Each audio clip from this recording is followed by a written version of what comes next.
Pasen a su clase.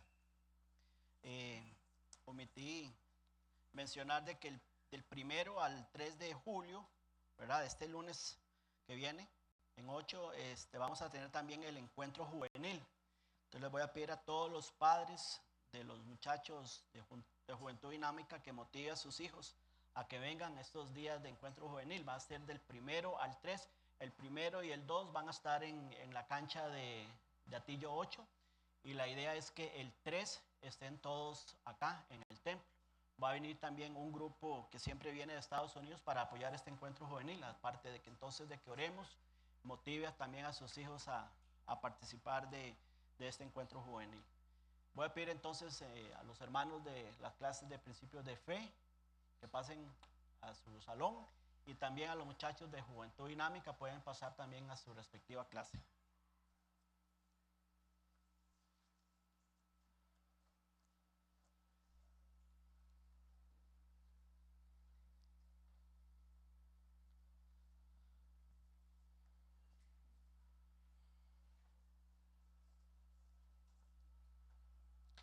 Y mientras ellos pasan, yo quiero esta mañana, pues de parte de la iglesia y de todos los que estamos acá, agradecer la visita de don Julio Quesada, Rodrigo Hernández, Romel Funes, Travis Rodríguez, Olga Fallas, Armando Rodríguez y Valentina Benítez.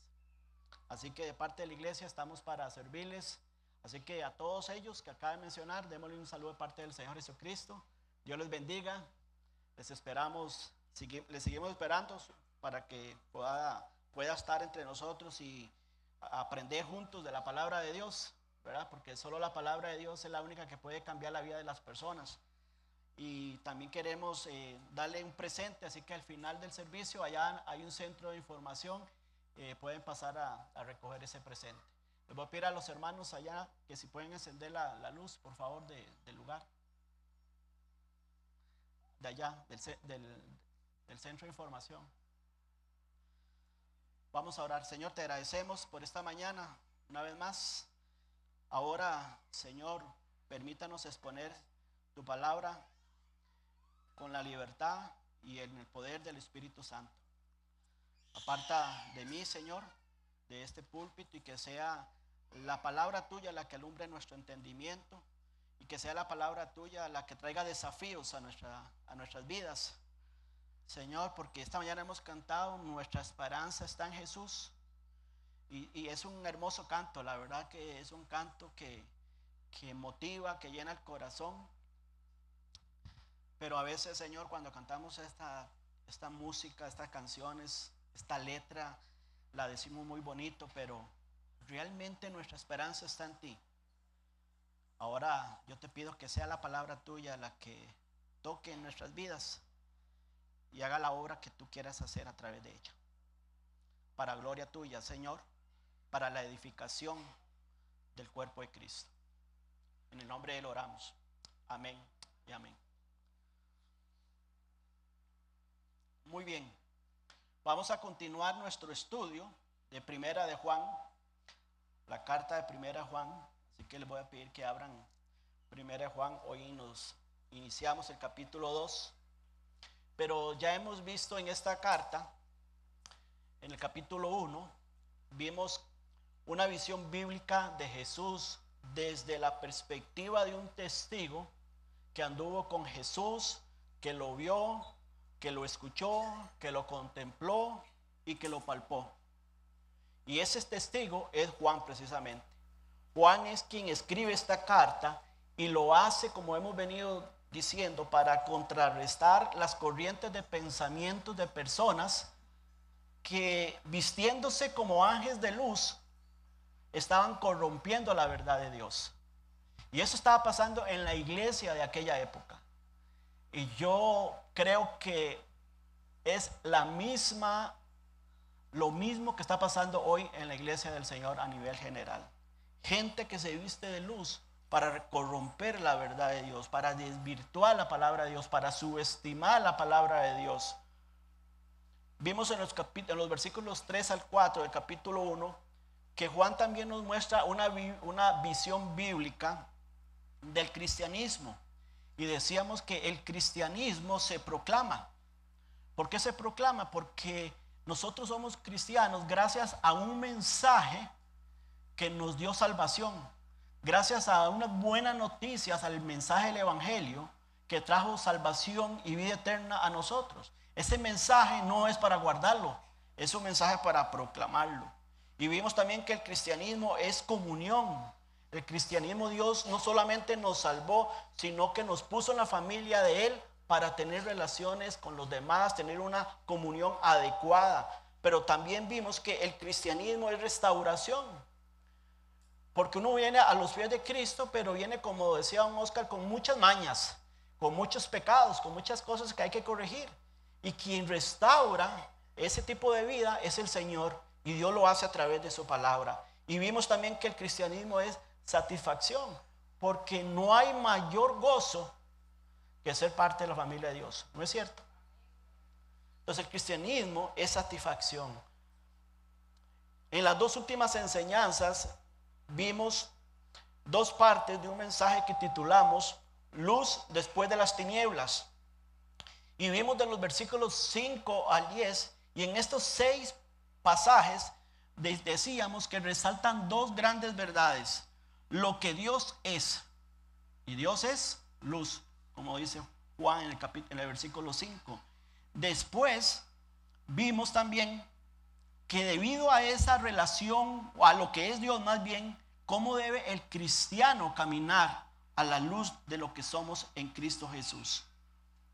Entonces decíamos que Juan define quién es Dios, y decíamos en aquel momento que Dios simboliza, o la luz más bien simboliza la esencia de Dios, simboliza atributos de Dios. Y vimos 4 o 3 de sus atributos. Vimos su gloria, vimos su santidad, vimos estos atributos, pero también vimos un atributo interesante aquí, o un simbolismo interesante aquí, y es que también la luz simboliza tu vida y mi vida. Ahí en Efesios capítulo 5, versículo 8 dice: porque en otro tiempo erais tinieblas, mas ahora sois luz. Somos luz. Usted y yo somos luz en el Señor. Entonces, como somos luz en el Señor, lógico es que debemos andar como hijos de luz. Y la segunda verdad también que vimos ahí es que como somos luz en el Señor, debemos andar como tal. Ahora, en los versículos 5 al 10 vimos 5 instrucciones de cómo podemos nosotros caminar en la luz. Y vimos que vivir en la luz se trata de tratar nuestro pecado de una manera honesta. Dice el pasaje ahí en el versículo 6: si decimos que tenemos comunión con Él y andamos en tinieblas, dice, mentimos. Y dice el apóstol, y no practicamos la verdad. Es fácil decir que tenemos comunión con Dios, pero si nuestro comportamiento no refleja esa afirmación, entonces estamos mintiendo. Y dice el apóstol Juan, no estamos practicando la verdad. Pero también vimos que andar en luz significa permanecer cerca del Señor Jesucristo. Dice el versículo 7, pero si andamos en luz, como Él está en luz, tenemos comunión unos con otros, y la sangre de Jesucristo, su Hijo, nos limpia de todo pecado. Decíamos en esa enseñanza que no podemos amar a Dios y no tener comunión con los hermanos. Decíamos que comunión con Dios es igual comunión con los hermanos o hermanas. Una comunión implica la otra. Decíamos también que para vivir en luz debemos rechazar el pecado como una norma de vida. Versículo 8 dice, Si decimos que no tenemos pecado, nos engañamos a nosotros mismos y la verdad no está en nosotros. Justificar o racionalizar el pecado no solo nos engañamos a nosotros mismos, sino que también nos pone en una posición peligrosa, porque la gracia y la misericordia de Dios se extiende a toda aquella persona que reconoce su pecado.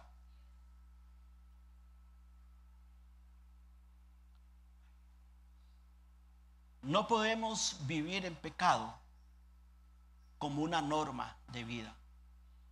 Y también decíamos que se trata de reconocer y confesar el pecado. Versículo 9 dice: si confesamos nuestros pecados, Él es fiel y justo para perdonar nuestros pecados y limpiarnos de toda maldad. Confesión es admitir que hemos desobedecido a Dios y luego es estar de acuerdo con Él de que no tenemos excusa. Dios, decíamos, no perdona pecados con excusas. Él perdona a pecadores que admiten que no tienen excusa. Y por último vimos ponerse a cuentas con Dios. El versículo 10 dice: si decimos que no hemos pecado, le hacemos al mentiroso y su palabra no está en nosotros. Dios nos libera de culpa cuando confesamos nuestros pecados. Pero Satanás tiene otra estrategia. Satanás más bien nos mantiene esclavos. Dios quiere liberarnos, Satanás quiere someternos a Él como sus esclavos. Esta mañana, iniciando el capítulo 2, vamos a ver un mensaje que se llama En defensa del acusado. Los dos primeros versículos. Hermanos, lo mencioné en el mensaje pasado también. Nosotros hemos abandonado el reino de las tinieblas y ahora pertenecemos al reino de luz. ¿No es así? Dios nos sacó del reino de las tinieblas y nos puso en el reino de su luz. Pero constantemente tenemos fracasos, ¿no es cierto? Tenemos fracasos, ¿sabes por qué? Porque constantemente lidiamos con el pecado. Y aquí la pregunta es: ¿se cansará Dios de nuestras constantes fallas? Uno de los temas más dominantes de la carta de Juan es la verdad de la palabra de Dios. Y hermanos, para tratar las debilidades que nuestra naturaleza vieja que habita en cada uno de nosotros tenemos, para poder lidiar con eso, para poder enfrentar eso que se llama pecado, ¿verdad? Para no vivir la vida practicando el pecado. Si usted no tiene relación con Dios a través de su palabra, usted no lo va a lograr. Para los que hemos puesto nuestra fe en Cristo, este tesoro, este libro, la palabra de Dios, debe, como decía el apóstol Pablo, debe llenar nuestra mente. La palabra de Dios abunde en vuestros corazones, decía Pablo.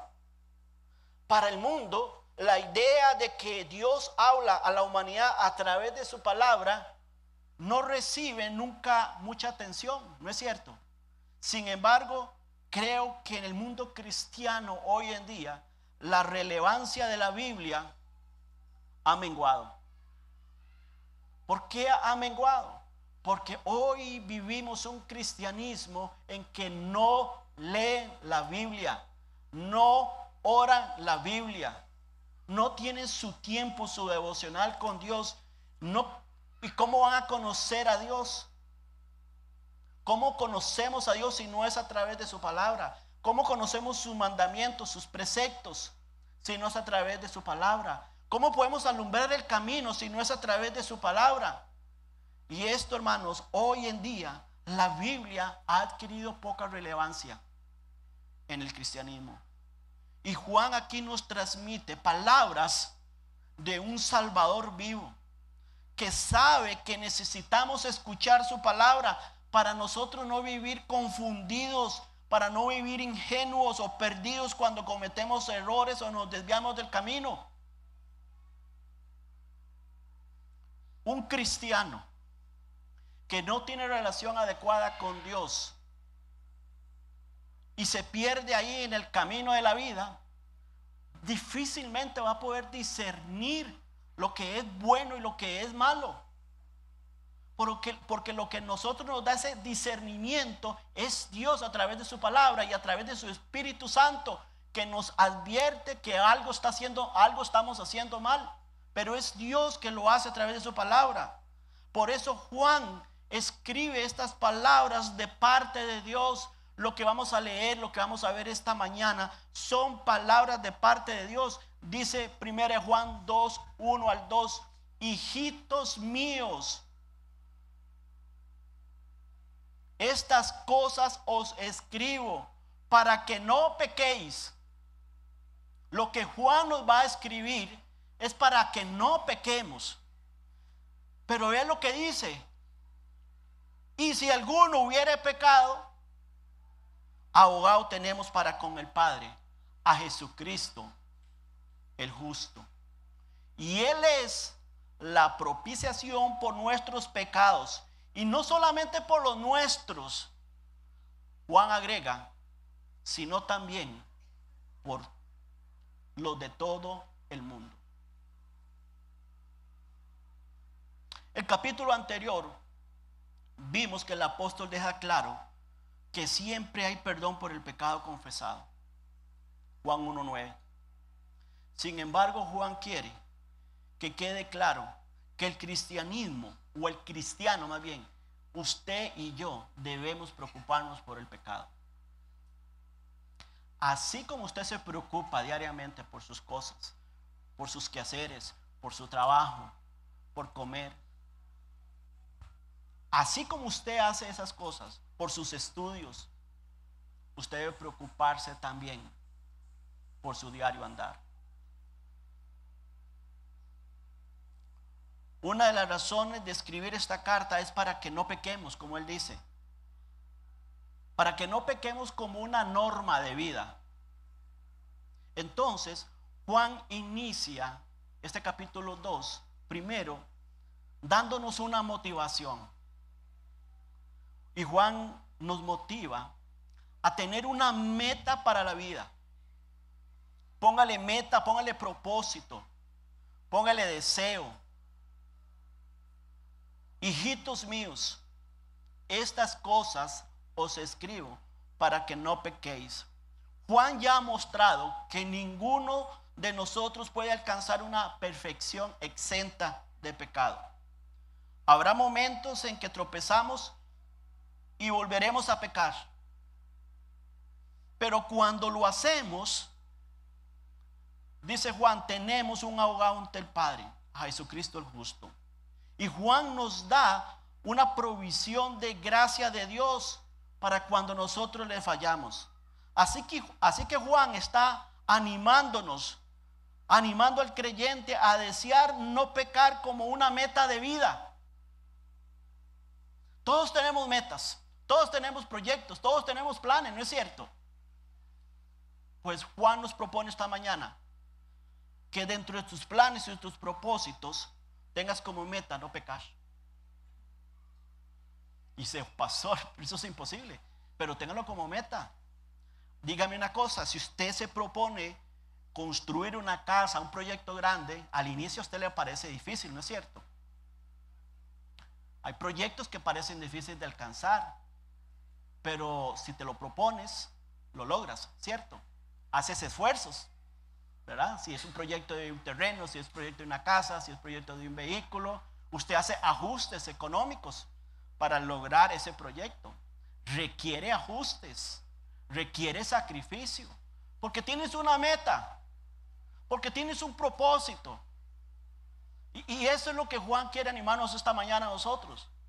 Animarnos a nosotros a tener como propósito no pecar. Y ya lo vamos a ver, que yo sé que esto no se logra al 100%. Pero, escuche bien, hermanos, el cristiano debe tener esto como un propósito de vida. Porque si vamos a vivir la vida cristiana pecando y haciendo las cosas a nuestro modo, entonces hay que revisar si somos cristianos. Hay que ver si realmente somos cristianos genuinos, que es lo que vamos a ver la próxima semana. Pero aquí la motivación de Pablo es: tenga una meta, tenga un propósito. Hijitos, estas cosas os escribo para que no pequéis. Propósito, meta. Entonces, ¿por qué no proponerse eso? Y ya vamos viendo el mensaje que sí se puede lograr. Juan nos está dando, ¿sabes?, dirección en la vida con esta meta, con este propósito. Y esa dirección es que nos alejemos del pecado. Esa dirección es evitar el pecado. Y la mejor manera de evitar o alejarse del pecado, para poder entonces nosotros tener esta meta de vida, entonces el mayor ingrediente o la clave para hacerlo es obedecer el consejo de Dios. Y si usted lo liga o lo ve en todo propósito, usted mes a mes puntualmente tiene que pagar ese préstamo. Mes a mes. Tiene que ser disciplinado, ¿cierto?, para poder lograr esos propósitos. La vida cristiana es disciplina. Y la forma de fortalecer la disciplina es la obediencia. Miren lo que dice 1 Tesalonicenses 5, 21, 22. Examinarlo todo. Cada cosa que vayas a decir, cada cosa que vayas a hacer, examínelo. Dice, retened lo bueno y absteneos de toda especie de mal. Eso es lo que dice Dios. La pregunta es, ¿vamos a hacerlo o no? Si queremos tener éxito en esa meta de vida, tenemos que cumplir lo que Dios dice. Obediencia. Después dice la Biblia en Deuteronomio 10:12. Ahora pues, Israel, ¿qué pide Jehová tu Dios de ti? Sino que temas a Jehová tu Dios, que andes en todos sus caminos y que lo ames y sirvas a Jehová tu Dios con todo tu corazón y con toda tu alma, que guardes los mandamientos de Jehová y sus estatutos que yo te prescribo hoy, para que tengáis prosperidad, para que tengáis éxito, para que el éxito de tu meta de no pecar lo puedas ver en su vida. ¿Cómo? Guardando los mandamientos de Jehová. Obediencia. 1 Samuel 15:22. Y Samuel dijo: se complace Jehová tanto en los holocaustos y víctimas como en que se obedezca a las palabras de Jehová. Obediencia. Ciertamente el obedecer es mejor que los sacrificios y prestar atención que la grosura de los carneros. La Biblia es clara, Dios es claro. Tenemos un libro que nunca te va a llevar al error, ¿sí o no? Nunca nos va a llevar al error la palabra de Dios. La clave está en obedecer. Obedecer es mejor. ¿Sabes lo que dice? Lo que significa esto, que obedecer es mucho mejor que usted haga muchas cosas para Dios. Usted puede hacer muchas cosas para Dios, pero si su vida no es una vida de obediencia a Dios, Dios dice: yo no me complazco en esos holocaustos, esos sacrificios. A Dios no le agrada. Obedecer es mucho mejor. Dios quiere que vivamos nuestras vidas según el patrón que Él ha establecido para nosotros. Caminar por su camino y no caminar por el nuestro. Porque cada uno de los que estamos acá, desde mi persona hasta allá, nosotros mismos tenemos nuestros propios caminos. Creemos tener nuestros propios caminos. creemos que nuestro camino es correcto. Pero cuando uno lo pone a la luz de la Biblia, a la palabra de Dios, se da cuenta que mi camino está totalmente torcido. Cada mandamiento de Dios es dado para nuestro bien. Incluso si no lo podemos entender. Incluso si no lo podemos comprender. Pero cada mandamiento, cada precepto de Dios para nuestra vida es para nuestro bien. Dios desea que vivamos de una manera que sea agradable para Él. Y la palabra clave es obediencia. Estaba leyendo un día estos que hay 3 razones para obedecer: temor, responsabilidad y amor. Esas son las 3 razones para obedecer. Obedecer porque tenemos que hacerlo. Eso es temor. Obedecer porque necesitamos hacerlo. Eso es responsabilidad. Y obedecer porque queremos. Eso es amor. Si lo vemos esto en la vida diaria, un ciudadano obedece la ley porque tiene que hacerlo por temor.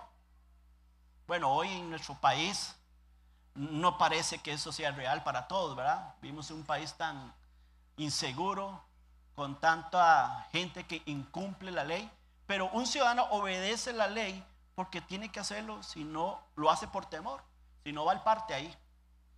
Y hoy los partes por conducir con velocidad temeraria son muy altos. Entonces usted obedece a la ley por temor. Un empleado obedece porque necesita hacerlo por responsabilidad. Puede que usted odie el trabajo que tenga, puede que le caiga mal el jefe, pero necesita hacerlo porque necesita ganar dinero, ¿no es cierto? Pero sabes, un cristiano obedece porque quiere, por amor. ¿Por amor a quién? Por amor al quien te dio salvación. Por amor al Señor. Por amor al Señor, un cristiano debe obedecer. Juan no quiere, hermanos, que nosotros lleguemos al punto, escuche bien, que nosotros lleguemos al punto en que digamos: la verdad es que no puedo evitarlo. Como si no pudiéramos hacer el esfuerzo para evitar el pecado. Porque sabes, el que está en Cristo sí lo puede hacer. El que está en Cristo sí puede hacer el esfuerzo para no pecar. Lo hago con esta ilustración. Un capitán de un barco, de un gran barco, tuvo una crisis mental que literalmente se volvió loco ese capitán. Perdió la cordura, ¿verdad? Y la tripulación no tuvo otra alternativa que encerrarlo en un lugar seguro por el resto del viaje. El primer oficial inmediatamente se convirtió en aquel nuevo capitán. Desde ese momento en adelante, el viejo capitán ya no tenía autoridad sobre la tripulación.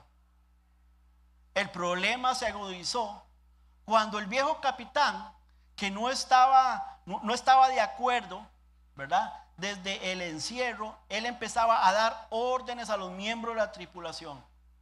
Y cuando la tripulación estaba naturalmente inclinada a obedecer a su capitán, a la voz de su capitán, ellos necesitaban recordar, la tripulación necesitaba recordar que sin importar lo que les ordenara, ese capitán ya no tenía ninguna autoridad sobre ellos. O sea, ya no tenía por qué obedecer a ese capitán. Hermanos, la naturaleza pecaminosa, la tentación y el diablo son ese viejo capitán. Son ese viejo capitán. Van a seguir dándonos órdenes. Pero ya no tiene, Satanás ya no tiene ninguna autoridad sobre nosotros. Es posible entonces obedecer al nuevo capitán que se llama Jesucristo. Ya no tenemos que obedecer al enemigo. El pasado ahora no tiene poder sobre nosotros. El enemigo ya no tiene autoridad sobre nosotros. Tenemos a un nuevo capitán, Jesucristo. Y Él nos da las directrices, las órdenes, el consejo, el consuelo que debemos seguir mientras llegamos al cielo. Pero la gran pregunta, ¿qué pasa cuando escuchamos la voz del viejo capitán? ¿Qué pasa cuando pecamos? Porque si pecamos es porque estamos escuchando las voces del viejo capitán. Estamos escuchando la voz de la vieja naturaleza. Estamos escuchando al diablo. Estamos escuchando al mundo que nos presiona, nos conducen al pecado. ¿Qué hacemos? ¿Qué vamos a hacer cuando hay una presión grande sobre nuestras vidas y somos frágiles y pecamos? ¿Qué vamos a hacer? No podemos hacer nada, pero Dios sí. Y esto nos lleva al segundo punto. Tenemos un defensor en el cielo. Escuche bien lo que dice la Biblia esta mañana. Preste atención a estos dos breves versículos. Me he propuesto enseñar Primera de Juan versículo por versículo porque son vida práctica lo que tiene Juan. Y Primera Juan capítulo 2 dice versículo 2: y si alguno hubiere pecado, si alguno escuchó la voz del capitán viejo, si alguno escuchó la voz de tu propia naturaleza, si alguno hubiere, dice Juan, si alguno hubiere pecado, abogado tenemos para con el Padre a Jesucristo el justo. Y hay que ponerle atención a las palabras que da este pasaje. Juan no solo nos brinda una meta, un propósito, sino nos recuerda también que el Señor Jesús, mi capitán verdadero, Él sí conoce la condición tuya y mía. Y la condición tuya y mía es que cada uno de nosotros somos polvos imperfectos, que vamos a fallar y no somos capaces de restablecer nuestra comunión con el Padre, a no ser que Jesucristo nos defienda. ¿No es cierto? A no ser que Jesucristo sea mi abogado en el cielo, estaríamos perdidos nosotros. A no ser que nuestro abogado interceda por nosotros. La palabra griega es interesante aquí. Esta palabra, el significado de esta palabra abogado, es el sustantivo de parakletos. Y esta palabra parakletos en el griego se refiere al Espíritu Santo. Es el mismo título que lleva el Espíritu Santo, que se traduce consolador o ayudador, uno que está al lado de. El Espíritu Santo es nuestro consolador aquí en la tierra. Amén. Y Jesús es nuestro consolador, nuestro abogado allá en el cielo. El Espíritu Santo intercede desde nuestro interior, dice Romanos capítulo 8, aquí en la tierra. Jesucristo intercede por nosotros en el cielo.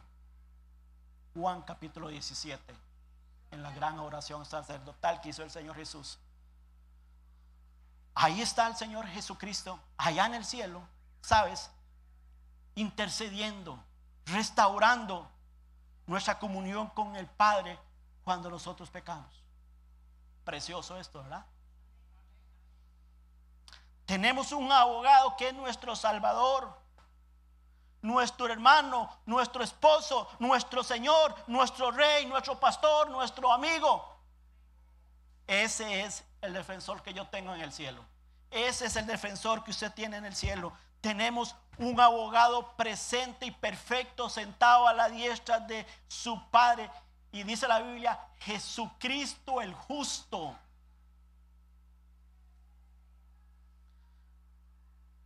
Pero sabes, uno de los mayores males es que cuando nos convertimos, en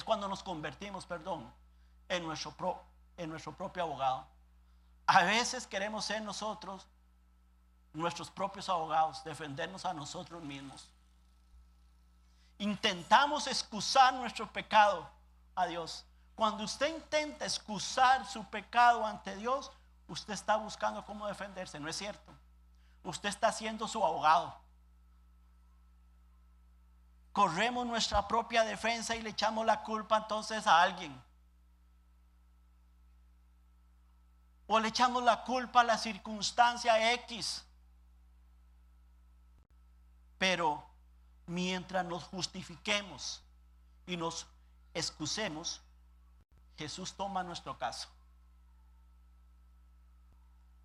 Porque la diferencia entre Jesús y un abogado terrenal es que Jesús sí conoce todos los detalles de nuestro caso. Los abogados aquí no tienen todos los hechos. Generalmente el acusado le da una parte de sus hechos. Pero Jesús lo sabe todo. ¿Y sabes qué? Pese a que nos excusamos, pese a que nosotros queremos correr con nuestra propia defensa, Jesús siempre quiere representarnos en el cielo.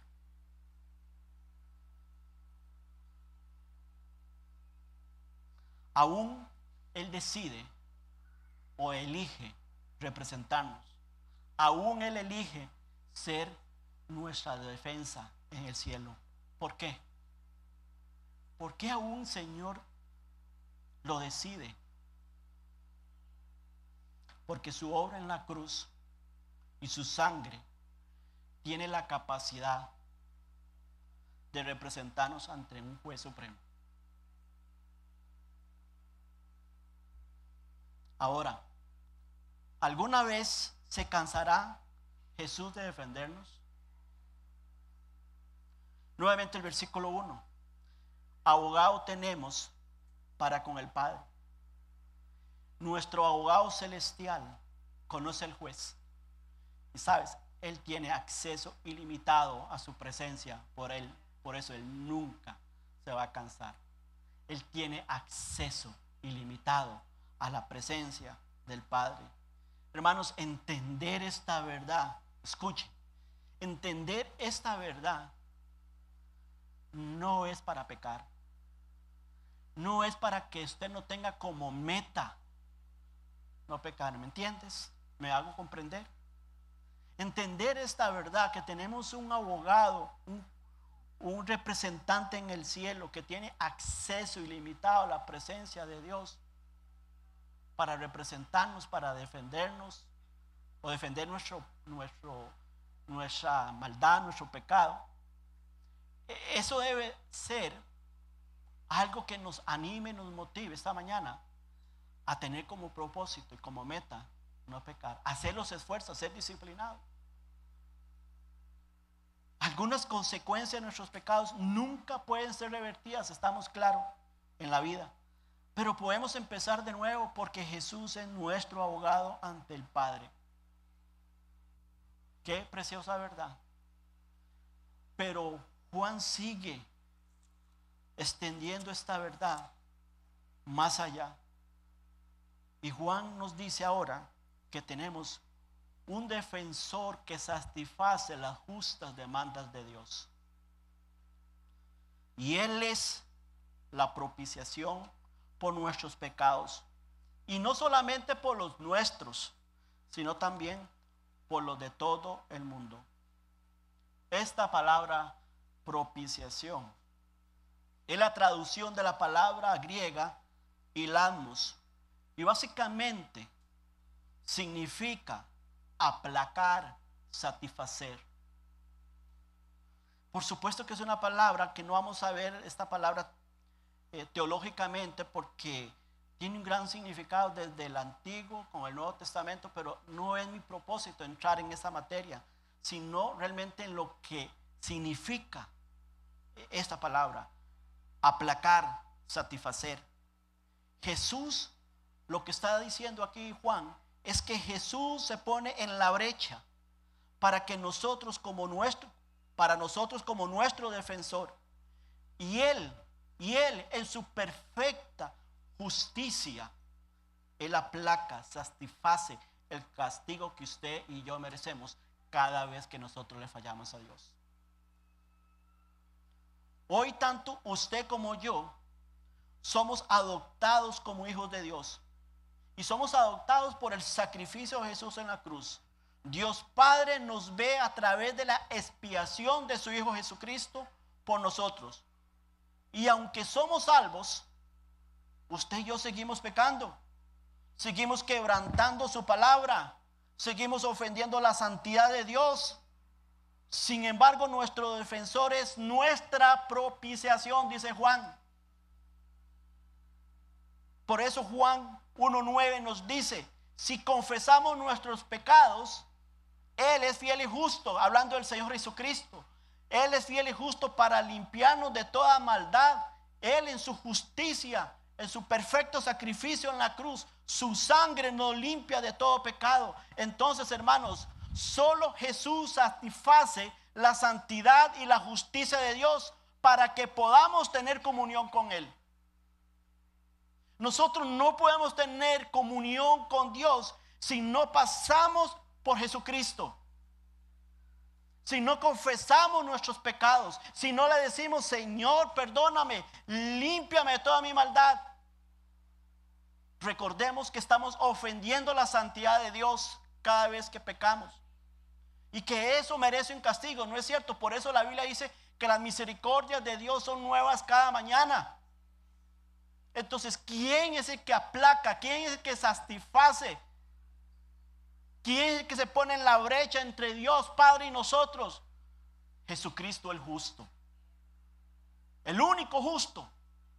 El único que es capaz de aplacar el castigo de Dios sobre nosotros. Él se interpone. Y por eso la Biblia dice: si confesamos nuestros pecados. Jesús con su sangre nos limpia cuando nuestro comportamiento y desobediencia transgrede su palabra. Y Juan escribe aquí que la cruz de Cristo no solo pagó por nuestros pecados, sino por los pecados del mundo, dice la Biblia. Interesante, porque Juan agrega que no solamente limpia nuestros pecados cuando nos equivocamos, no solamente Él se pone en la brecha por nosotros para aplacar la ira de Dios sobre nuestros pecados y nos perdona, nos restablece la comunión con Él, sino que también Juan escribe aquí que Él mismo pagó no solamente por nuestros pecados, sino por los de todo el mundo. Ahora la pregunta es esta, porque este pasaje se presta para confusiones. ¿Está Juan proponiendo una teología universalista cuando él dice que no solamente la propiciación por nuestros pecados, sino por todo el mundo? O sea, que todo el mundo ya está limpio por el pecado. La gente lo agarra este pasaje como una teología universalista, la creencia de que todos van al cielo después de todo, pero no es cierto. Eso es doctrina del demonio, para que la gente no se arrepienta. Él está enseñando que la expiación de Cristo es ilimitada. Y lo que está Juan diciendo es que esa propiciación ilimitada del Señor Jesucristo es una invitación para todas las personas de naciones, tribus y lenguas que vengan a Cristo y crean en Él, se arrepientan de sus pecados y reciban vida eterna. Eso es lo que está diciendo Juan. Porque la expiación de Cristo es ilimitada. Porque su plan de salvación es inigualable. Porque su plan de salvación es igual para todos en cualquier lugar en el mundo. Nadie viene al Padre, dijo el Señor Jesucristo, sino por mí. Dijo Jesús: nadie viene al Padre sino por mí. El mensaje del evangelio enseña que a través de la fe de Jesucristo, usted y yo obtenemos perdón de nuestros pecados y somos considerados justos delante de Dios. Esto es algo que yo no puedo entender ni comprender en esta vida. Esta es la esencia de la justificación: ser declarado no culpable. Y si esta mañana usted está acá y no se siente verdaderamente perdonado, hoy es el día de salvación. Tú no estás acá esta mañana por casualidad, porque se le antojó. No, está acá porque el Espíritu Santo hizo algo que usted tuviera que venir acá. Y sabes, el principal mensaje de Dios para usted esta mañana es que Él quiere declararte no culpable, porque todos somos pecadores. Pero la forma en que Él quiere declararte a usted no culpable es que usted reconozca que es un pecador, que confiese su pecado, que se arrepienta y reciba a Jesucristo como su Señor y Salvador. Ese es el principal mensaje de Dios para usted esta mañana. Esta es la esencia de la justificación. Dice Hebreos 9:27: y de la manera que está establecido para los hombres que mueran una sola vez y después el juicio.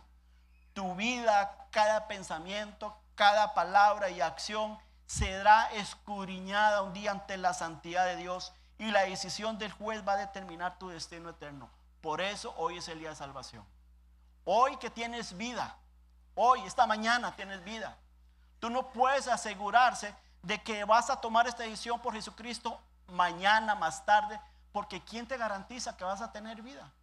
Si estás escuchando el mensaje esta mañana, es porque Cristo quiere salvarte hoy, a esta hora. Porque si mueres, está establecido que después de esto el juicio, ya no hay remedio, ya no hay rosarios, ya no hay misas que puedan salvar su alma.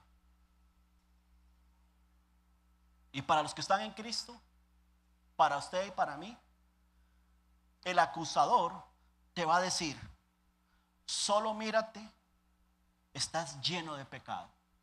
Eso te dice Satanás esta mañana. Mírate, estás lleno de pecado. Pero el apóstol Juan nos dice: mira a Cristo, Él es la propiciación por nuestros pecados. Esta mañana Cristo te dice: hermano, hermana, Él es que se pone en la brecha, que te puede limpiar de todo pecado. ¿Qué debes de hacer? Ponerse a cuentas con Dios. Hoy es el día de la oportunidad. Las justas demandas de Dios por nuestra constante desobediencia son aplacadas cuando su sangre nos limpia de pecado. ¿Me entiendes? Eso significa la propiciación. Cuando yo confieso y la sangre de Cristo me limpia, eso aplaca la ira de Dios. Eso nos limpia de pecado. Jesucristo nunca, escuche, Jesucristo nunca perdió un caso como nuestro defensor. Y no va a perder el tuyo tampoco. Esa es nuestra posición si estamos en Jesús. Así que, hermanos, la vida cristiana, la iglesia y nuestra fe no tratan sobre nosotros, tratan sobre Dios, sobre su plan, su reino, su gloria. No nos preocupemos ni nos ocupemos por los afanes de este temporal mundo, ¿sabes? Porque entre más lo hacemos, más nos vamos a desviar del plan de Dios. Dígame si no es cierto. Dígame si eso no es cierto.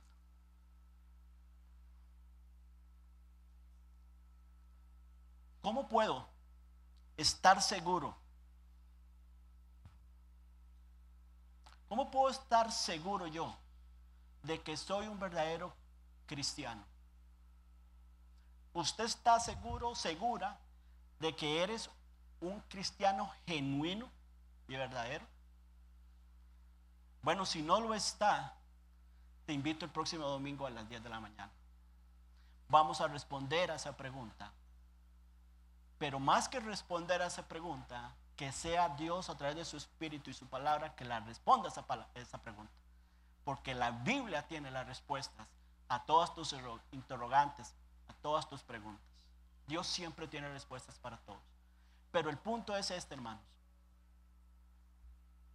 Que Dios anhela, desea, que como sus hijos aprendamos a vivir una vida cristiana. Como muchas veces decimos, cristocéntrica. Una palabra hoy muy trillada. Cristocéntrica. Vamos a fallar, pero tenemos un defensor. Te propongo entonces lo que dice la Biblia, que tengamos como una meta, un propósito, no pecar. Pero para ello tenemos que obedecer, ser obedientes al mensaje de Dios, a su palabra. Y ser conscientes que sí, vamos a fallar, pero que tenemos un defensor en el cielo.